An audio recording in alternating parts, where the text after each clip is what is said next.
Hello and welcome back to Minemage. On this episode we're going to be looking at a few of the more technical items that we need with Thaumcraft, such as the Deconstruction Table, making the Research Table a little more useful, such as we're going to kind of overpower it a little bit.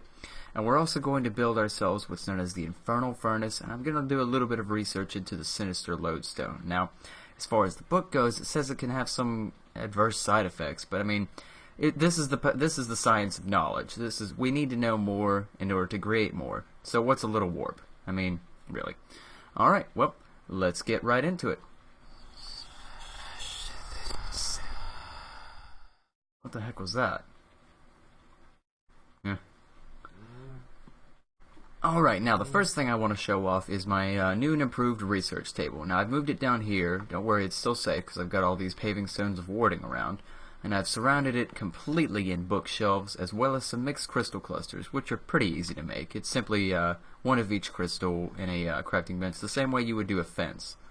And as you see, they're sparking up on occasion, and that's because they're actually imbuing my research table with a few free research points. As you see, these ones that are glowing here have actually been attained for free via the library itself, as well as the crystal clusters. So that's going to provide us with a little bit of excess magic, which is really useful. Because otherwise, the only other way to get it is, via scanning, same way as you would normally do.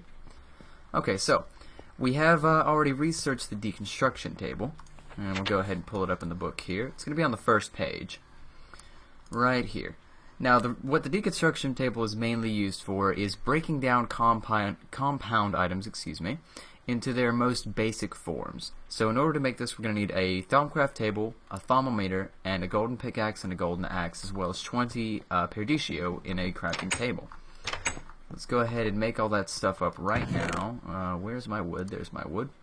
Actually, let's just use this since I've already got slabs. And then we need some gold. 1, 2, 3, 4, 5, 6. And the last thing was our thaumameter. Now, I will build a new one later, but I'm going to go ahead and use my thaumameter for now, because I don't feel like crafting up the rest of the stuff necessary. So we go ahead and make ourselves a golden axe, a golden pickaxe, and one Thaumcraft research table, which I think is this, right? No? Maybe? Wait. No, that's the lexicon. That's the table. There we go. Alright, cool. Alright, and then we'll go over here. I don't have a wand in yet, that's okay, so that there. Axe on the left, pick on the right, and our thaumameter. I have that backwards. There we go. And we'll throw in our gold wand, and we have ourselves a deconstruction table. Now, I need something particularly complicated, as things that are very simple won't break down into virtually anything. Let's use these golden boots. This will be perfect, because I'm not going to use it for anything else. Alright, so we'll set the deconstruction table up here. That looks pretty good. Let's move that book out of there. There we go. Alright, now as you see, it's a very simple UI. You put an item in here, and you get an aspect out of here, and you get a loading point. So we're going to put that there. You see, it's querying down, and there we go, aqua. And I took that point, and now I have that point of aqua. Very simple. It's just a system to break things down in case you happen to have something. Maybe you have, I don't know, all this cobblestone, and you need a few free aspects. Just throw all that stuff in there, and it will break down. Now, it's not. See, this cobblestone is very simple. It's just that. So it's not going to break down frequently, or if any at all, because it's not complicated. So as you can see, if we break down things that have much more complex holds, you'll more frequently get something out of them. Now I've got melons out the wazoo. It's not a problem for me to melt these things down. So we'll go ahead and throw that in there. It's going to break things down into compound aspects. You get this little animation of the melon breaking down. Obviously they're not as frequent as I expected, but that's okay. Let's throw those back in there. What else could I break down? Let's break down a block of redstone. See what that does. I don't even know what it's made out of because I've never scanned one. As you see, the breakdown time is the same for everything. There we go, we got a little bit of Ignis. So we click on that, and we get Ignis in our Thaumaturge. So now, actually I believe I should be able to... No, I can't do that. Okay. Well, that's alright. So yeah, that's the basis of the deconstruction table. It's simply a unit to break more complex things down into base parts and give them to you for research. So yeah, pretty cool stuff. Okay, so if we look in our book here, we've got the Infernal Furnace. It says Forbidden Knowledge Minor. And then we've also got the Sinister Lodestone. Do you dare follow it? Well, I mean, I probably should. I don't know what it's useful for, but you never know. So what we're going to do, we're going to go down to our research table. And I don't feel like using my normal scribing tools anymore. In fact, something came upon me, and I felt like this would be kind of a more useful thing. I've made these bloody Scrivenger's tools. They, it's a little bit a part of blood magic, but I felt like it was necessary. I felt like, I don't know, maybe I need to be putting myself a little more into my research. So yeah, I'm going to be using these Scrivenger's tools from now on. Okay, so we've got the Infernal Furnace. This is a pretty simple one. I'll go ahead and knock this one out real quick. Alright, and there we have it. Our discovery for Sinister Lodestone and the Infernal Furnace. We'll just read up this research real quick. Oh. Okay. That was weird. Yeah, the Lodestone, right. Yeah. Okay, and then the first. Oh, Jesus. Oh. My goodness, oh. Whew, I gave you a cut the migraine. Okay. Well, I think I know everything that I need to now. Let's get the motives for these billows. That way we can. Oh my goodness, we can make this thing a little better. The billows make the Infernal Furnace work a little more powerfully. Oh, this requires infusion. Infusion. Where are you?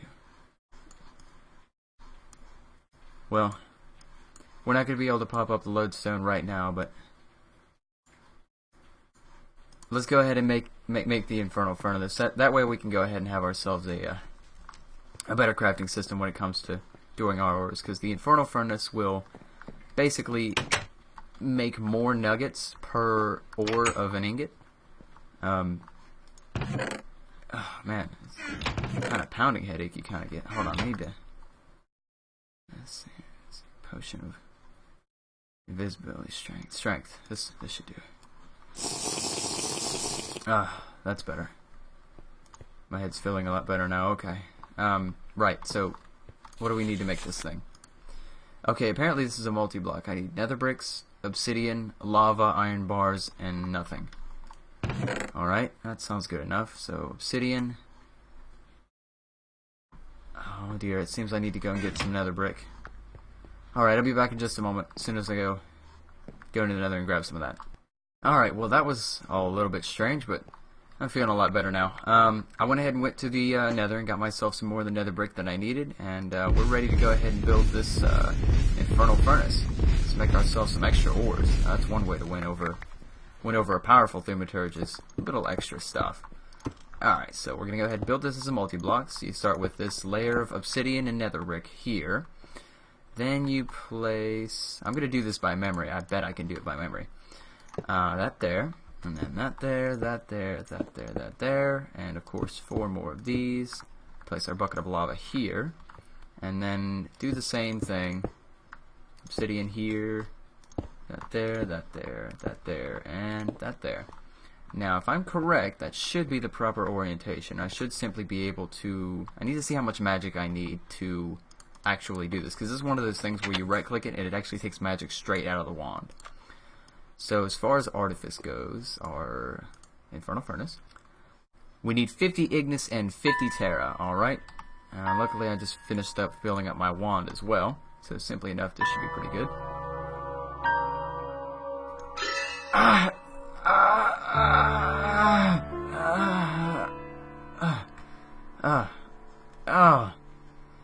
Whoa. What the hell? Okay. Okay. I can do this.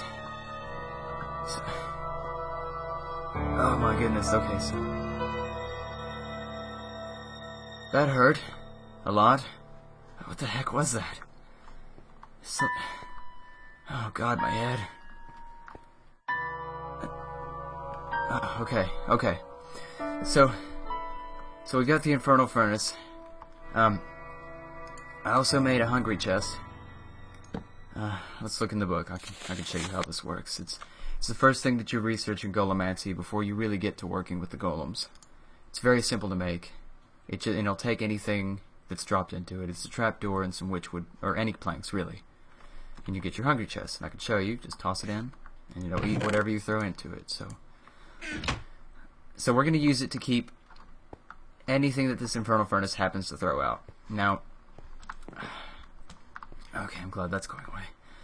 Now, I've also gone ahead and gathered up a few ores, so I can show off just how these work, just how this Infernal Furnace works. And I'm only going to split this in half because I also have to make these things called Arcane Billows. Now, as you see, you toss everything in the top, and it will cook everything down. Now, it's very, very slow right now, because it's going to take the... Oh, there we go. Look at that. Threw out an iron ingot. So a little auto smelting. It's pretty nice. But it's going to take the Arcane Billows to power it up. And they're simply made with silverwood, or any kind of planks, an air shard, an iron ingot, and a bunch of leather. So while this is cooking that stuff down, we're going to go ahead and collect everything that we need to craft this stuff together. Okay, so let's go ahead and craft this stuff up real quick. So it was leather. Take that out of there. Air shard, iron ingots, and wood on both sides, which I didn't even pop it into the thing. There we go. Alright, go ahead and craft up 3 billows. Perfect. And there we are. Now, this will not only increase the speed at which the this furnace will run, but also the amount of things that will come out of it. So we stick those on those little holes on the sides. There, and there. There we go. Now, as you see, me cooking down 11 ingots got me 11 iron ingots and 5 iron nuggets. Took a little bit of time, but it was able to come out successfully. So now we're going to do another 11.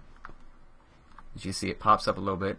Now, if you throw anything into the top of this furnace that won't naturally smelt into something else, I think it only works for ores. As you see, we're always getting a nugget as well, so we're always getting a little bit extra. Like, I got 2 nuggets. But if you throw anything that won't naturally smelt, it will simply destroy it. So this is also an effective trash can. Now, you do not want to fall in this thing. I can promise you that. It is still a hole of lava. You can also throw multiple things in, and it will accept them and work them out as it sees fit. Usually in order. So in a moment, after this hits 22, we should start seeing either... I think that should have destroyed the wood. But we should start seeing either charcoal coming out or gold coming out. So there's 22. So the next thing it should be is gold. Okay, so see, it destroyed the wood. So it's only going to smelt something down that it can make extra of. Anything that has nuggets to it, or anything that would have, say, a shard to it, for instance. And especially anything involving thaumaturge. Here's some more Ars Magica stone. But alright. We got that blasted Infernal Furnace built. Jeez, I'd like to know what happened with that. Unfortunately, I'm not going to be able to do the Sinister Lodestone today because I don't have the research necessary to do infusion. And it probably comes from simply... You know what, since I can't do that, I want to be generous. Let's make the Arcane Lamp. Now, this is a pretty useful device.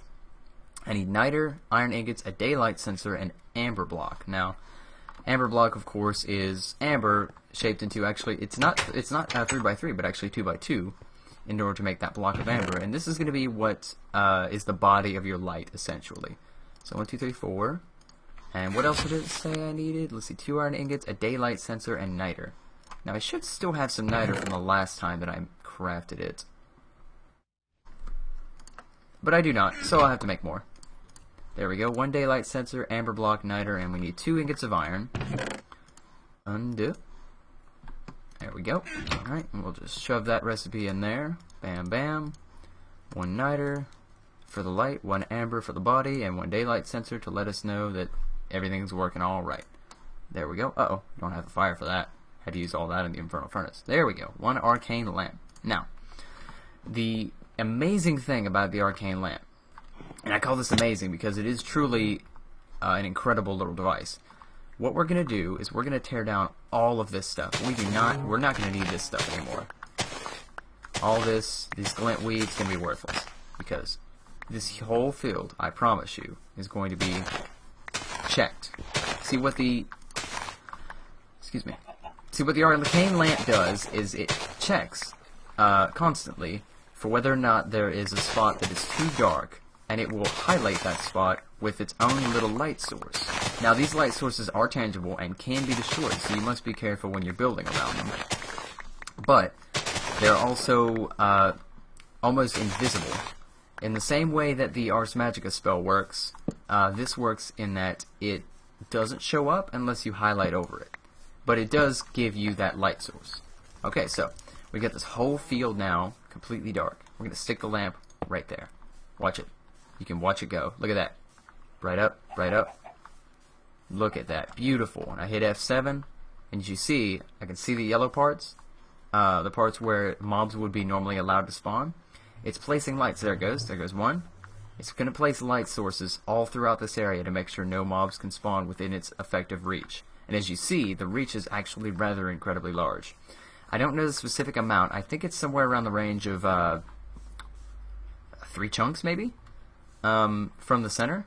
So if you all have never played with this little trick, if you press F9, you can actually see chunks of an area. So, and you also press F9 a second time, you can see a little grid-like pattern as far as those chunks go based on each block. As you know, a chunk is 16 by 16, so there's no sense in counting. But we can see that it's lighting up this one here, and then it's going to hit this chunk here, and it's very slow. It picks up the highest tick rate first, and then it starts to slow down. It searches all over the place, make sure everything's good to go.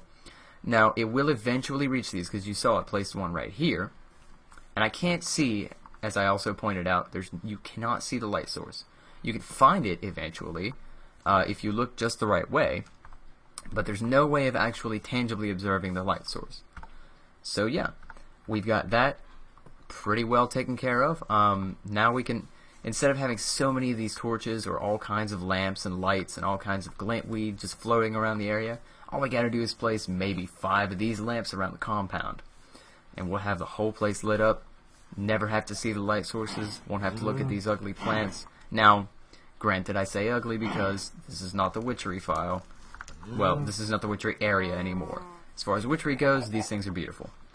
But as far as Thaumcraft goes, we want something simple but effective. Alright. I think that's a good place to stop.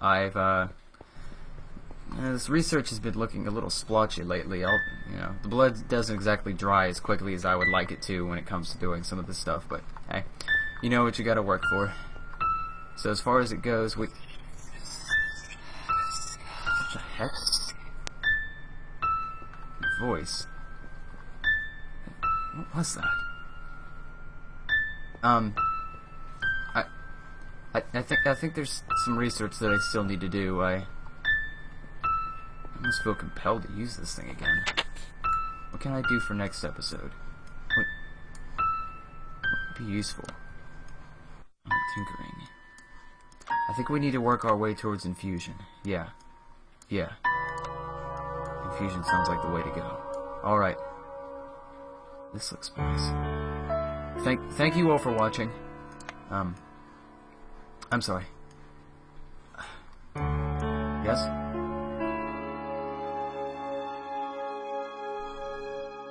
Thank you all for watching. Remember to like and subscribe, and you all have a good day, and make sure you do your research. Goodbye.